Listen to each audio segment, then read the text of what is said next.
Shalom bien-aimés dans le Seigneur, que la paix de l'Éternel Dieu Tout-Puissant soit avec vous où que vous nous suivez au nom de Jésus-Christ de Nazareth. Je viens m'adresser pour une deuxième fois à la nation ivoirienne, au peuple ivoirien, principalement aux raviseurs du prophète Eli Pada, aux détracteurs du prophète.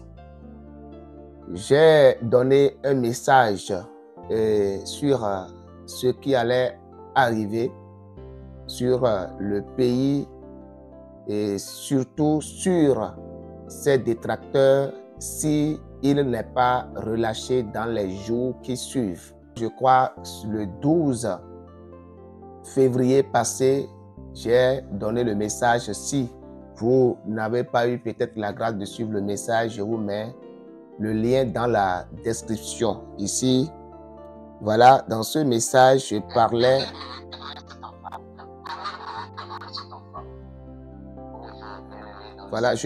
de la colère de l'Éternel. Je parlais de la colère de l'Éternel qui s'est enflammée sur la nation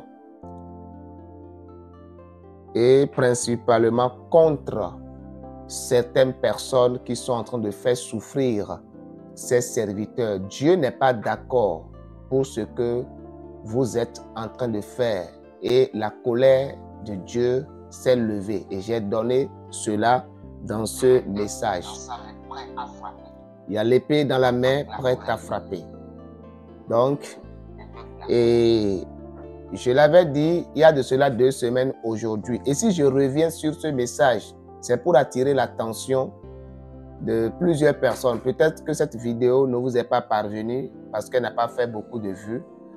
Ou peut-être que vous n'avez pas pris au sérieux le message parce que vous ne connaissez pas celui qui parle. Parce que dans même les commentaires, quelqu'un m'a écrit en disant depuis que je te suis, c'est pour la première fois que je te vois parler ainsi.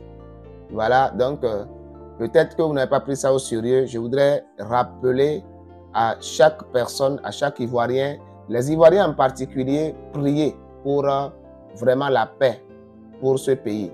Parce que quand ça commence les secousses, ce sont parfois les innocents qui ramassent les pots cassés. Et ça a déjà commencé. C'est pour ça que je reviens sur ça parce que le vent a commencé par souffler. Ce que j'annonçais, d'ici, de là, il y avait 2 semaines, le vent a commencé par souffler. Et il faut faire beaucoup attention que tous les Ivoiriens prient pour la paix parce que, je le disais tout à l'heure, quand ça commence, ce sont les innocents qui ramassent les pots cassés avant même que ça n'arrive sur l'auteur même. Souvenez-vous, quand Akan avait volé le lingot d'or pendant la guerre avec Josué et tous les enfants d'Israël, quand Dieu a quitté le camp, ce n'est pas Akan qui est mort premièrement. Ce sont des soldats, ce sont la population, les innocents qui ne savaient même pas ce qui s'est passé. C'est eux qui sont tombés d'abord dans la bataille. Ce sont eux qui sont morts d'abord. Et avec un temps, il a fallu que Josué aille consulter l'Éternel pour voir qu'est-ce qui se passe, pourquoi nos soldats sont en train de tomber. Pourtant, Dieu est avec nous. C'est là que Dieu va parler à Josué, dit qu'il n'est pas au milieu d'eux. Il est parti parce qu'il y a quelqu'un qui l'a énervé. Quelqu'un a fait ce que lui ne voulait pas et il est parti. Et pour le retrouver, ça n'a pas été facile. Il a fallu qu'il commence par consulter l'Éternel par des sorts. Appeler tout le peuple, commencer par lancer des sorts sur les tribus, des sorts sur la famille, les sorts sur des maisons avant d'aller tomber sur Akan qui a volé le lingot d'or et il a été ôté à son tour, lui et toute sa famille et tout ce qui l'appartenait, avant que l'Éternel ne reprend encore le devant de la bataille. Vous voyez, mais le temps que ça a pris, moi je dis, les innocents sont partis.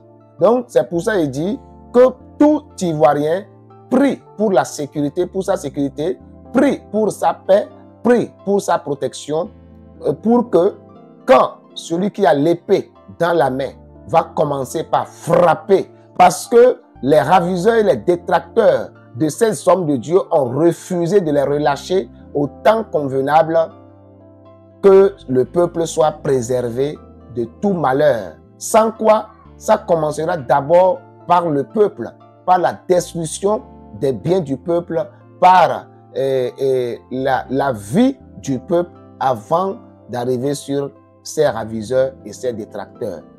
Que le nom de Dieu soit loué et que Dieu exauce les prières de chaque Ivoirien qui prie sincèrement de tout son cœur pour la paix et pour le relâchement de ces hommes de Dieu. Car il y a une chose que je vais encore maintenant dire dans cette vidéo. Les larmes des hommes de Dieu qui sont en train de verser sur la terre de la Côte d'Ivoire ne font pas pousser la paix. Ces larmes qui sont en train de verser sur la terre de la Côte d'Ivoire, ces cris qui sont en train de parvenir aux oreilles de celui qui a fait la terre et les cieux ne donnent pas de paix pour la Côte d'Ivoire.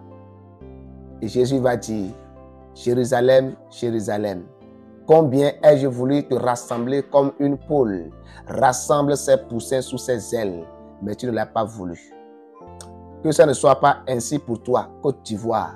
Alors, dans la vidéo précédente, j'ai dit, sois sage, sois sage. Sois sage, c'est une parole conditionnelle. Si vous obéissez à la voix de l'Éternel, l'épée sera retirée de vous. Si vous obéissez à la voix de l'Éternel, la calamité sera retirée de vous. Si vous obéissez à la voix de l'Éternel, le malheur sera très loin de vous. Et l'Éternel bénira la Côte d'Ivoire. Car la Côte d'Ivoire, plusieurs personnes le savent. Et plusieurs prophéties ont été déjà données sur ce point. La Côte d'Ivoire est un pays aimé de Dieu. Et Dieu dit, moi je châtie celui que j'aime. Dieu aime la Côte d'Ivoire. Jésus-Christ aime la Côte d'Ivoire. Alors, chers Ivoiriens, prions.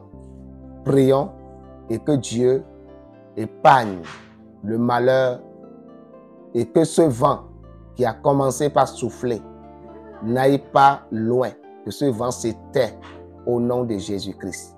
Que la paix qui surpasse l'or et l'argent vienne sur la Côte d'Ivoire, sur tous les Ivoiriens, dans le beau et précieux nom de Jésus-Christ.